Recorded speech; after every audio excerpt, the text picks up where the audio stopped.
청취자 여러분께서 보내주신 자료, 데이터 모델링의 핵심인 관계에 대한 심층 분석 자료를 받았습니다. 네, 솔직히 저도 예전에는 데이터 모델링이라고 하면 그냥 네모난 상자, 엔터티들을 그리고 그 사이에 선을 긋는 작업이라고 막연하게 생각했거든요. 아, 그렇죠. 많은 분들이 그렇게 생각하시죠.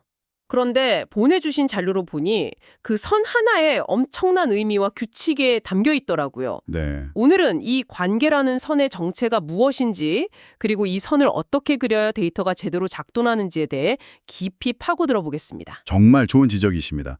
이게 그냥 그림 그리기가 아니거든요. 사실은 비즈니스의 복잡한 규칙과 정책을 데이터 구조라는 언어로 번역하는 과정에 가깝습니다. 아, 언어로 번역하는 과정? 네. 그리고 그 번역의 핵심이 바로 관계죠. 오늘 이 관계를 어떻게 정의하고 표현하는지에 따라 시스템의 유연성과 데이터의 무결성이 결정된다는 점을 확실히 보여드리겠습니다. 개념부터 실물에서 벌어지는 치열한 고민까지 함께 떠나보시죠. 좋습니다. 그럼 가장 근본적인 질문부터 시작해보죠. 관계란 대체 무엇일까요? 자료에서는 엔터티 인스턴스 간의 논리적 연관성이라는 조금은 딱딱한 정의를 내리고 있는데요. 이걸 좀 말랑하게 풀어주실 수 있을까요? 네. 그 정의를요, 두 가지 상황으로 나눠보면 훨씬 이해하기 쉽습니다. 바로 존재에 의한 관계와 행위에 의한 관계입니다. 존재와 행위요. 네. 먼저 존재 관계는 말 그대로 무언가가 존재하는 것만으로 자연스럽게 성립하는 관계를 말합니다. 예를 들어 사원은 특정 부서에 소속된다 거나 학생은 특정 학과에 속한다 같은 경우죠. 아, 그러니까 어떤 특별한 사건이 터지지 않아도 사원이란 존재는 부서 없이는 정의되기 어렵고 학생이란 존재도 학과 없이는 의미가 불분명해지는 그런 정적인 연결 상태를 말씀하시는 거군요. 바로 그겁니다. 반면에 행위관계는 반드시 어떤 동적인 사건이 발생해야만 맺어지는 관계입니다. 고객이 상품을 주문한다, 회원이 게시글에 댓글을 단다처럼 주문이나 댓글 작성이라는 구체적인 행위가 있어야만 비로소 두 엔터티가 연결되는 거죠. 아, 행위가 없다면 둘 사이에는 아무런 연관성이 없습니다. 하나는 상태고 다른 하나는 사건이네요. 명확하게 구분됩니다. 여기서 자료를 보다가 정말 무릎을 탁 친 개념이 있었는데 바로 페어링이라는 단어였습니다. 이게 관계를 이해하는 열쇠 같았어요. 핵심을 정확히 짚으셨네요. 관계라는 말이 다소 추상적인 상위 개념이라면 페어링은 그 관계를 구성하는 구체적인 연결 하나하나, 즉 실체를 의미합니다. 실체요? 네, 예를 들어 C001 홍길동 고객이라는 데이터와 5001 주문이라는 데이터가 실제로 연결된 것, 바로 이 한 쌍이 페어링입니다. 그러니까 홍길동 씨가 우리 쇼핑몰에서 물건을 5번 샀다면 고객과 주문이라는 두 엔터티 사이에는 홍길동 주문원, 홍길동 주문2 이렇게 총 5개의 페어링이 존재하는 거군요. 맞아요.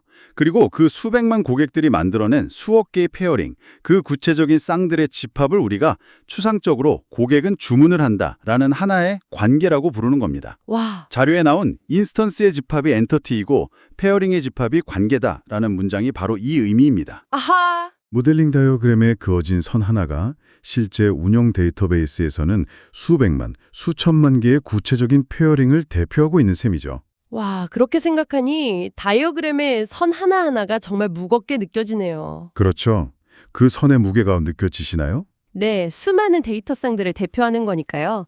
자, 그럼 이 중요한 관계를 다른 사람도 오해 없이 이해할 수 있도록 명확하게 표현하는 방법, 일종의 문법이 필요할 텐데요. 자료에서는 관계명, 관계차수, 관계선택사양 이 3가지를 제시하고 있습니다. 네, 이 3가지가 관계를 정의하는 표준 문법입니다. 첫 번째 관계명부터 살펴보죠. 가장 중요한 원칙은 관계는 항상 양방향으로 읽고 이름을 붙여야 한다는 겁니다. 한쪽만 정의하면 의미가 왜곡될 수 있어요. 양방향요. 예를 들면요. 고객과 주문의 관계를 볼 때 고객 쪽에서 주문을 바라보면 주문을 발생시킨다가 자연스럽겠죠. 네. 하지만 반대로 주문 쪽에서 고객을 보면 고객에 의해 생성된다 또는 고객에게 속한다가 될 겁니다.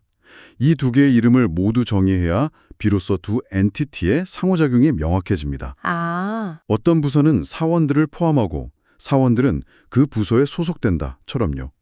이 동사를 어떻게 선택하느냐가 곧 비즈니스 규칙을 정의하는 행위입니다. 그렇군요. 동사 하나에도 비즈니스의 의미가 담겨 있네요. 두 번째 문법은 관계차수, 영어로는 카디널리티라고 부르는 것이죠. 네, 카디널리티. 이건 각 엔티티의 인스턴스들이 몇 개씩 만날 수 있는지를 정하는 규칙이고요. 맞습니다. 크게 세 가지 유형이 있습니다. 첫 번째는 1대1, 1대1 관계로 말 그대로 하나가 다른 쪽 하나와만 짝을 맺는 경우입니다. 사원과 사원 인사정보처럼요. 아, 이건 좀 드문 경우 아닌가요? 사실 이건 흔치 않은데 보통 성능이나 보안상의 이유로 테이블을 분리할 때 주로 사용됩니다. 아, 성능이나 보안? 네, 예를 들어 자주 조회되는 사원 정보와 민감한 급여 정보는 분리해두고 1대1로 연결해두면 평소에는 빠른 테이블만 쓰고 권한이 있는 사람만 민감 정보에 접근하게 만들 수 있죠. 아, 그런 실용적인 이유가 있었군요. 그리고 아마 가장 흔한 관계일 텐데 1대 M, 1대 다 관계가 있죠. 맞아요. 한 명의 고객이 여러 개의 주문을 할 수 있는 것처럼요. 네, 데이터 모델에 존재하는 관계의 80에서 90%는 1대다 관계라고 봐도 무방합니다. 여기서 아주 중요한 물리적 설계 원칙이 나오는데 관계에서 다, 즉 M에 해당하는 쪽, 주문 엔티티가 반드시 1에 해당하는 고객 엔티티의 식별자, 즉 고객 번호를 외래키로 가져가게 됩니다. 아, 외래키로? 네, 이게 관계형 데이터베이스가 관계를 구현하는 방식이죠. 그리고 마지막으로 M.M, 다대다 관계가 있는데 저는 이게 항상 좀 까다롭게 느껴졌어요. 그렇죠. 처음엔 좀 헷갈리죠. 한 명의 학생이 여러 과목을 수강하고 하나의 과목은 여러 학생이 듣는 경우처럼요. 이 다대다 관계는 데이터베이스에서 곧바로 만들 수 없어서 중간에 해결사를 투입해야 한다고요. 맞아요. 그 표현이 재밌네요. 해결사. 정확합니다. 관계형 데이터베이스는 M.M 관계를 직접 표현할 방법이 없습니다. 그래서 학생과 과목 사이에 수강 신청이라는 새로운 엔티티를 만들어 이 문제를 해결합니다. 아하. 그럼 원래 있던 복잡한 다대대 관계가 학생 대 수강 신청은 1대 다, 그리고 과목 대 수강 신청도 1대 다, 이렇게 두 개의 단순한 관계로 풀어지는 거군요. 바로 그겁니다. 복잡한 문제를 두 개의 단순한 문제로 분해하는 거죠. 그리고 이 수강 신청이라는 중간 엔터티는 단순히 둘을 연결만 하는 게 아닙니다. 오, 여기에 성적, 신청일자, 담당 교수처럼 학생과 과목이 만났을 때 비로소 발생하는 새로운 정보들을 담을 수 있는 아주 중요한 공간이 됩니다. 와, 그러네요. 그래서 처음엔 좀 어색하게 느껴져도 M거갱 관계를 분해하는 건 모델링에서 아주 강력한 기법 중 하나입니다. 이제 관계 문법의 마지막, 관계 선택 사양입니다. 이건 관계가 필수인지 아니면 선택적인지를 나타내는 거라고요. 네, 다이어그램에서 실선 근처에 작대기나 동그라미로 표시되는 부분이죠. 맞아요. 작대기는 필수 참여를 의미합니다. 예를 들어 주문은 고객 없이는 절대 존재할 수 없죠. 고객 없는 유령 주문은 없으니까요. 그렇죠. 이럴 때 주문 쪽에서 고객과의 관계는 필수라고 말하고 데이터베이스 상에서는 주문 테이블의 고객 번호, 즉 외래키 콜럼에 널값 금지, 넌 제약이 걸리게 됩니다. 시스템이 데이터의 정합성을 강제로 지켜주는 거죠. 반대로 동그라미는 선택 참여겠네요. 고객 입장에서 보면 주문은 해도 되고 안 해도 되는 선택이니까요. 그렇죠. 갓 회원 가입한 고객은 주문 기록이 하나도 없을 수 있습니다. 즉, 고객에게 주문과의 관계는 선택사항이죠. 이처럼 관계명, 관계 차수, 관계 선택사양 이 세 가지 문법을 조합하면 한 명의 고객은 0개 이상의 주문을 발생시킬 수 있다처럼 누가 봐도 오해의 여지가 없는 완벽한 문장으로 관계를 서술할 수 있게 됩니다. 자, 이제 기본 문법은 다 익힌 것 같습니다. 지금부터는 정말 실무적인, 어쩌면 데이터 모델러들 사이에서 논쟁이 벌어지기도 하는 주제로 넘어가 보겠습니다. 아, 네. 부모의 기본 키를 자식이 어떻게 물려받느냐에 따라 나뉘는 식별 관계와 비식별 관계. 이게 왜 그렇게 중요한 설계 결정인가요? 모델의 뼈대를 결정하는 일이기 때문입니다. 이건 단순히 표기법의 최이가 아니라 시스템의 장기적인 유연성, 성능, 유지보수성에 직접적인 영향을 미치는 아주 중요한 선택입니다. 와, 그렇게까지 중요한가요? 네, 먼저 식별 관계부터 보죠. 이건 부모에게서 물려받은 키를 자신의 기본 키의 일부로 삼는 아주 강한 혈연 관계 같은 겁니다. ERD에서는 보통 실선으로 표현하죠. 혈연 관계라는 비유가 와닿네요. 부모 없이는 내가 존재할 수 없다는 의미처럼 들립니다. 정확합니다. 주문과 주문 상세 항목 관계가 대표적이죠. 주문 상세 항목은 어떤 주문에 속한 것인지가 명확해야만 의미가 있습니다. 그래서 주문의 기본 키인 주문 번호를 물려받아서 주문 번호, 상품 순번 같은 형태로 자신의 기본 키를 구성합니다. 이게 논리적으로는 아주 명확하고 깔끔해 보이죠. 네, 그렇죠. 하지만 치명적인 함정이 있습니다. 함정이요? 네, 이 관계가 깊어질 때 문제가 생깁니다. 만약 주문에서 주문 상세로, 거기서 또 주문 상세 이력으로 이렇게 3단계로 관계가 이어진다고 상상해 보세요. 네. 그럼 맨 마지막 주문 상세 이력의 기본 키는 주문 번호와 상품 순번을 물려받고 거기에 자신의 키인 이력 번호까지 더해져서 주문 번호, 상품 순번, 이력 번호 같은 아주 길고 복잡한 키를 갖게 됩니다. 아, 기본 키가 눈덩이처럼 계속 불어나는 거군요. 상상만 해도 커리짜기가 끔찍한데요. 특별관계? 이건 부모의 키를 물려받기는 가지만 자기 자신의 기본 키로는 삼지 않고 일반 속성, 즉 외래 키로만 활용하는 조금 더 독립적인 관계입니다. ERD에서는 점선으로 표현되죠. 고객 주문 관계가 여기에 해당하겠네요. 맞습니다. 주문 테이블은 고객 번호를 가지고 있지만 주문을 식별하는 기본 키는 고객 번호와 상관없는 독립적인 주문 번호니까요. 네, 그렇죠. 이렇게 하면 자식 테이블의 기본 키가 항상 단순하게 유지된다는 엄청난 장점이 생깁니다. 아, 그게 장점이군요. 네, 주문 번호 하나만 알면 되니까요. 구조가 유연해지고 변경에도 강해집니다. 예를 들어 사원과 부서가 비식별 관계라면 사원이 다른 부서로 발령이 나도 사원의 고유한 식별자인 사원 번호는 절대 바뀌지 않죠. 시스템의 안정성이 높아지는 겁니다. 들어보니 장점이 정말 명확한데요.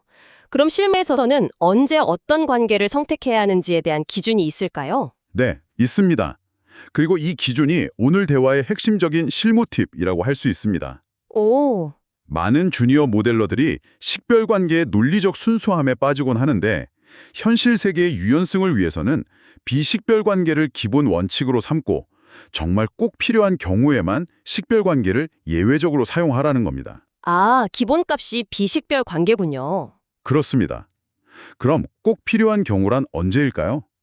주문 상세, 게시글 댓글처럼 부모가 삭제되면 자식도 당연히 함께 사라져야 하는 존재 자체가 완전히 종속적인 관계일 때입니다. 아, 그리고 그 관계의 깊이가 2단계를 넘어가지 않을 것이 확실할 때 신중하게 사용해야 합니다. 제가 예전에 겪었던 끔찍한 경험이 하나 생각나네요. 오, 어떤 경험이었나요? 한 프로젝트에서 식별 관계가 5단계까지 이어진 모델을 본 적이 있어요.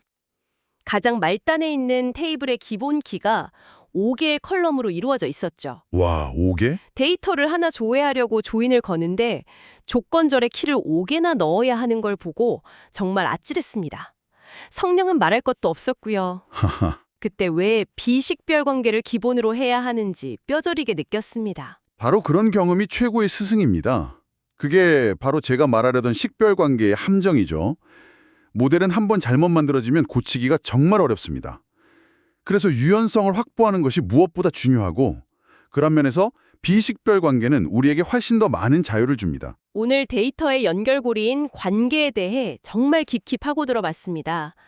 단순히 선을 긋는 행위가 아니라 존재와 행위를 구분하고 관계의 숫자와 필수 여부를 정의하며 마지막에는 시스템의 미래까지 내다보며 식별과 비식별을 고민하는 아주 정교하고 중요한 설계 과정이라는 것을 깨달았습니다. 맞습니다. 그리고 모든 설계에는 유일한 정답이 없다는 점도 기억해야 합니다. 항상 트레이드오프가 존재하죠. 트레이드 오프? 네. 식별 관계는 비즈니스 논리를 데이터 구조에 명확하게 각인시키는 장점이 있지만 유연성을 해칠 수 있고 비식별 관계는 유연하고 단순하지만 두 데이터의 논리적 관계를 알려면 한 단계 더 파고들어야 하는 수고가 따릅니다. 중요한 것은 이 둘의 장단점을 명확히 알고 상황에 맞는 최적의 선택을 하는 것이죠. 그렇군요. 오늘 이야기를 마무리하며 청취자 여러분께 이런 질문을 던져보고 싶습니다. 데이터 모델링은 결국 현실 세계의 비즈니스 규칙을 시스템의 언어로 번역하는 작업이라고 했습니다. 네, 그렇죠. 그렇다면 지금 여러분의 조직이 사용하는 데이터 모델을 한번 떠올려 보세요. 그 모델은 비즈니스의 복잡하고 미묘한 규칙들을 얼마나 정확하게 번역해내고 있나요? 혹시 시스템의 구현 편의를 위해 현실의 중요한 맥락이나 예외 규칙들을 단순화시켜버리진 않았나요? 그 번역 과정에서 사라진 현실의 조각들이 어디에 있는지 찾아보는 것.